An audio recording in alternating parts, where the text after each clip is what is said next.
Good morning. Welcome to Small Business Live. Today we're going live with Erin Thomas Wong from the Life Friendly Business podcast and the author of Mumpreneur Evolution. So I'm just going to invite her on and then we can get started.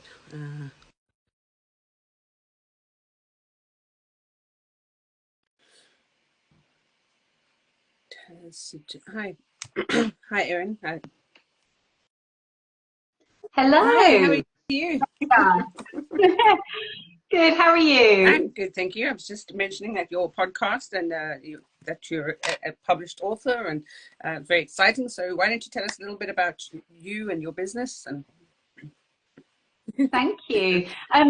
So I'm the Life Friendly Business Mentor, and I'm all about creating success on your own terms without sacrificing time with your family and also your own well-being as well. And the reason I kind of do that is because I've been running my own businesses for the last 15 years since I had my first son. And I know that over that time, I've been drawn into all these different ways of thinking about running a business and the hustle and grind that we see online and all those things. And, you know, for a long time, I felt like I was less than, that I wasn't ambitious enough because I was like prioritizing my kids at certain times. And I really think there's a lack of relatable mentors out there for women in business. So I'm kind of here to champion this life-friendly approach for other women. oh, that's great. It's a really good mission.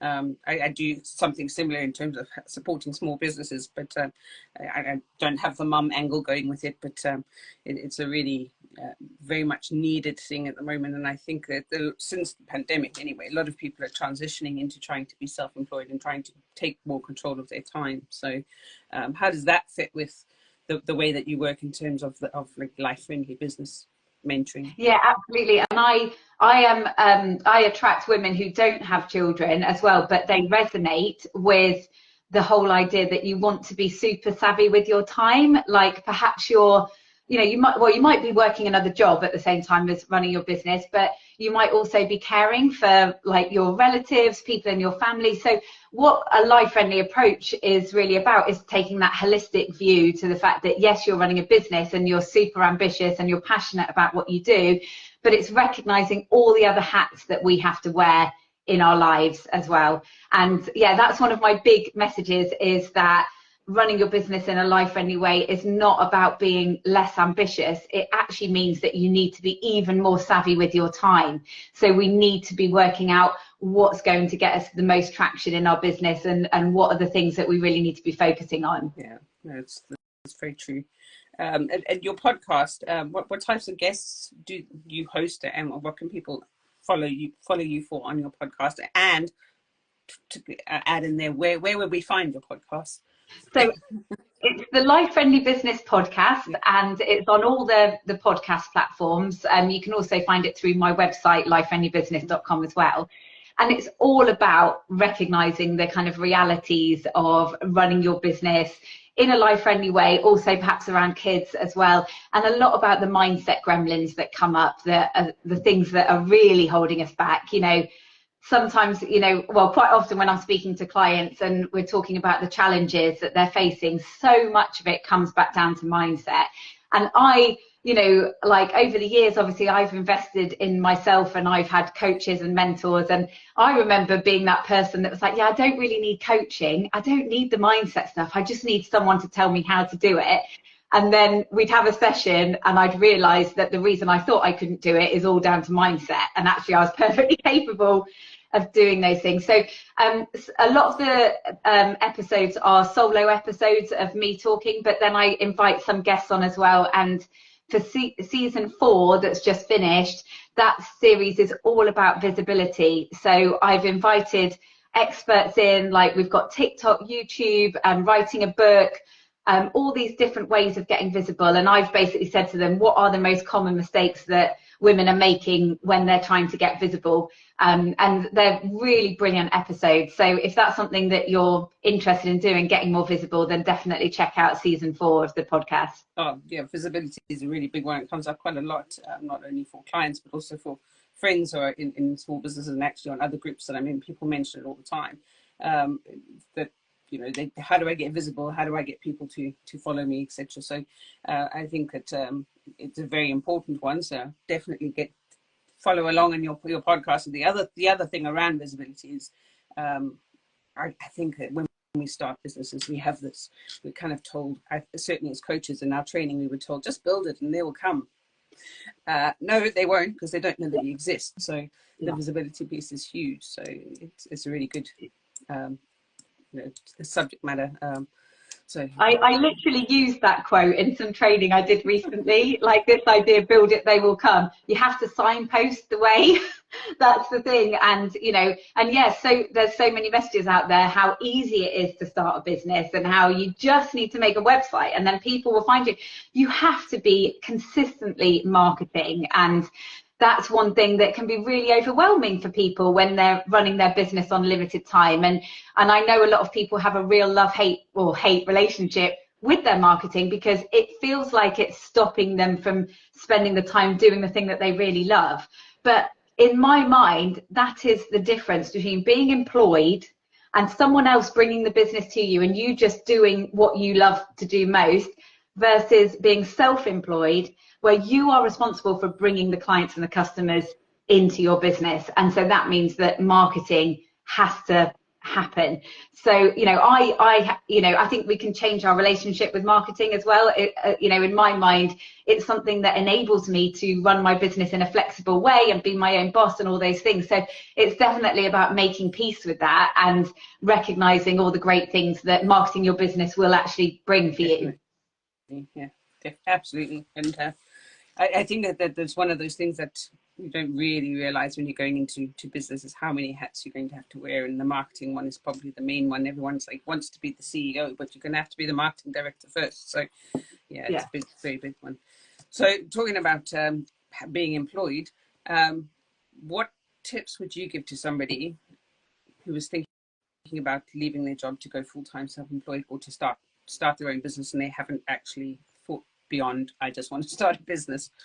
Yeah.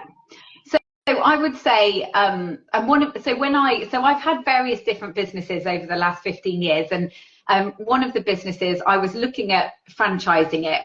And I went to this training and they were basically saying, like, if you were to buy a franchise, for example, you have to make really sure that you're going to enjoy the day-to-day of running your business.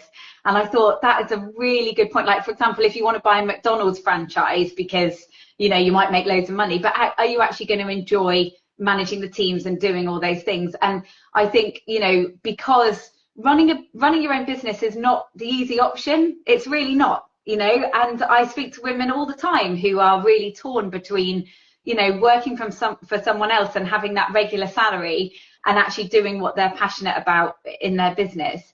So it really is about finding something that you love, because that will help take you through the difficult things. But I would also say, you know, that you need to be working to your own measures of success. And you know, like I said before, I was kind of comparing myself to all these other people who perhaps didn't have the challenges. I mean, everyone's got their own challenges. I'm not dismissing that. But, you know, I started my business when my son was 6 months old. And so I was comparing myself to what everyone else was achieving and feeling like I was failing because I didn't have enough time to work on the business. And that like led to a lot of frustration and a lot of self-doubt.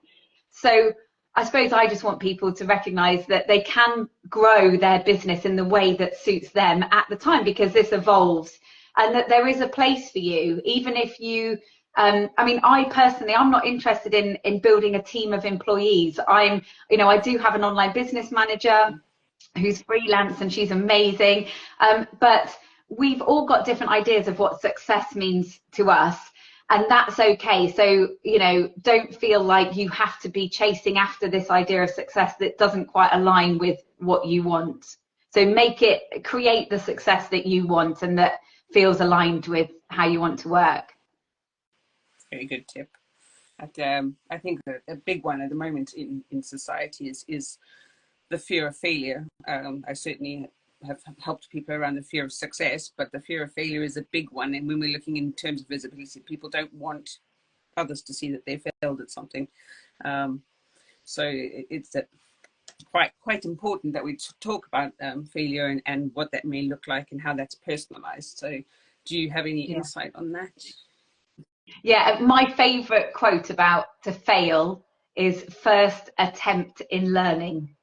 I really love that. And also, failing is not black and white. So I think we're so scared of putting ourselves out there and being vulnerable in case we fail, and then what will everyone else think? But, you know, there's lots of reasons why businesses don't work out, but also it's not just about whether the business works out or not. There are so many little parts of a business that some might work, some might not, and we have to approach that with kind of curiosity and how we can improve things. If you listen to, you know, the online business gurus, like they spend so much of their time looking at analytics and numbers and all these things, and it's like a game to them. You know, they're just like, how can I tweak this to make more money here? How can I do this to make more money there?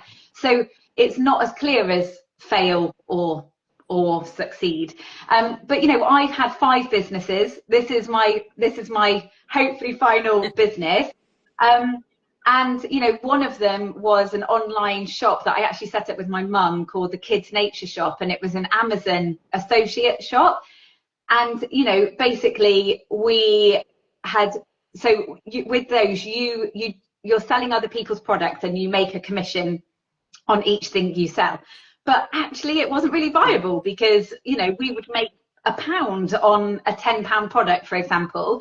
And so we were doing all this marketing, but we weren't getting enough traction, we weren't getting enough people in, and we were thinking, should we do Facebook ads? But it wouldn't work to do Facebook ads because the profit that we were making was so tiny. And so we did it for a year, and then we were like, do you know what, we've got to make a decision to can this. But so you could see that as a failure, but I see it as what a great experience. And I learned all this stuff about tech, and it's okay. It's all part of the learning journey. So I think really it is, once again, it comes down to the mindset and kind of recognizing that you don't know what you don't know. And that's why we need to reach out and get support. And just because you're perhaps a solopreneur doesn't mean that you have to struggle with everything on your own. So yeah, I mean, I think we're all going to fail. We probably all fail on a weekly basis, if not a daily basis. And that's okay, because it's all part of learning. So it's really changing that mindset. And also the other thing I say to my clients is, you don't want to have regrets, right? You know, and I know, and you know, I've struggled with this myself about putting myself out there and selling what I do and all those things. But do I really want to look back in 10 years' time and think, why the hell didn't I do that? Why didn't I tell more people what I do? Why didn't I, you know, tell more people how I can help them? Like, I don't want that for any of us, to have that regret. So we've got to push forward and get ourselves out there. Regrets a big one. And I think just to add to what you said, which is a really great point about failure, is that the more I've failed, the more more confidence I've got to just put myself out there in front of people and just be like, sod you, I don't care what you think right now, we have to get on with this. So I think it's a big, first attempt in learning is a great acronym. I like that a lot. And that's where what's really important is surrounding yourself with the right people, the people that you can talk to about the fear, and and hear how they've overcome it, or hear that they're struggling too. Having people to talk to around this topic is just so empowering, because you see other people on the same journey, and they're still doing it, they're still putting themselves out there even though they're scared. I would say 95% of women that I speak to have self-doubt and imposter syndrome. And you might not be able to see that from the outside. When you're looking at their Instagram and they're doing reels, you're like, oh my God, they're so confident. When you actually meet them in person and they tell you what's really going on in their head, they're having a daily battle. So, we've got to keep pushing through it. And that reel is the 100th version they've done of the same thing. So yes, I can relate. I can relate to that. Sorry, the dog is taking over. That's thank you for that. Another question on tips for people who are thinking of starting out. What, in terms of your career as a business owner, what is one thing that you wish you knew before you left to start your business, or you started your business 15 years ago?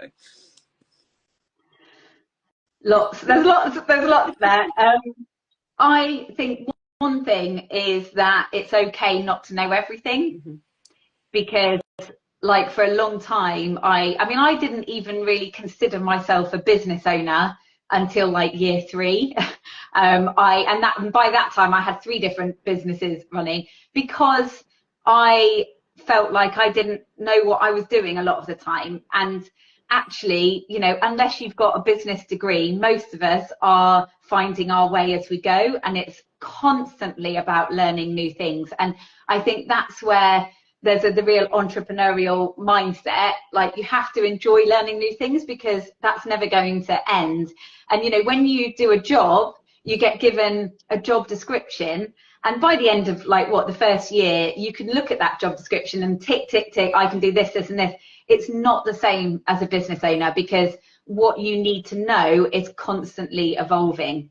And that's why investing in having that, you know, business support, business development, thinking about, you know, what am I doing to level up the skills that I've got, is so important.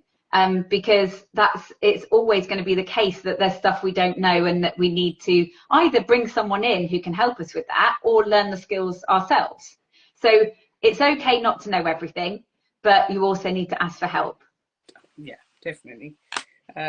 So in line with asking for help, I know I'm in a number of groups, and because I think that people who aren't entrepreneurs or solopreneurs don't really understand what we're going through. So that's important. But how do people then reach out to you to get support from you, or how do they? I'm going to put all your details at the bottom in the show notes, but how do they reach out to you to get support and join into your network? Thank you. So you can DM me on Instagram as well, but my website, lifefriendlybusiness.com, has the information. So I created the Cocoon membership 7 years ago now. And I was actually living in Abu Dhabi for a year when I created that, because a lot of my businesses before had been around women in business. And then there I was 7,000 miles away from all of my support network. So I wanted to create a space online. Of course, now since lockdown, everyone's gone online, but that was my USP before, that it was, you know, an online community where they could get the training and access to experts and things. So I've got my Cocoon membership. And also I run a visibility mastermind. So like we were talking about, you know, that's one of the biggest challenges for small business owners, and being able to keep visible in a sustainable way, because, you know, you see a lot of things about, like, you know, a challenge to get yourself really visible, and people go all out, and then by the end of it, they're burnt out, and then they retreat from social or whatever it is. But actually what we need to do is find a way to keep visible without that overwhelm. So I have a mastermind, and I also do one-to-one mentoring as well. Great. And then what day of the week does your podcast come out? Or is it? So I haven't got a series.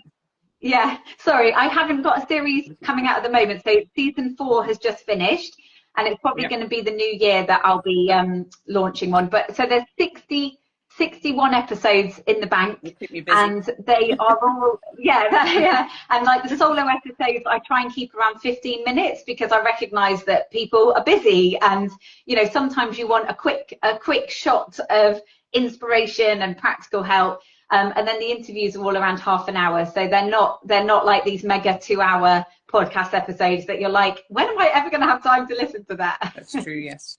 Like the diary of a CEO, it's about 2.5 hours long. And I do love it, but I'm like, I have to listen to it in about 4 sections. Exactly, yeah. So to keep you busy for the week, and then he releases a new one. Oh, that's really great. So I'm going to put this on at the show notes, and then do you have a lead magnet or anything that you want people to go and download?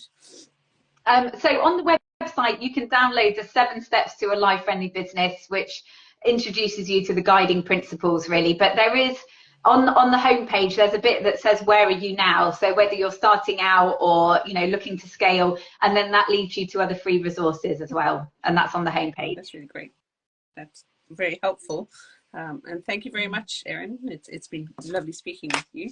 Oh, thank you so much for having me. Pleasure. And I will send everybody to your site, and hopefully you get lots of people following on from there. And thank you. Thank you, Erin. Thank you so much. It's a pleasure. Okay. Bye. Bye.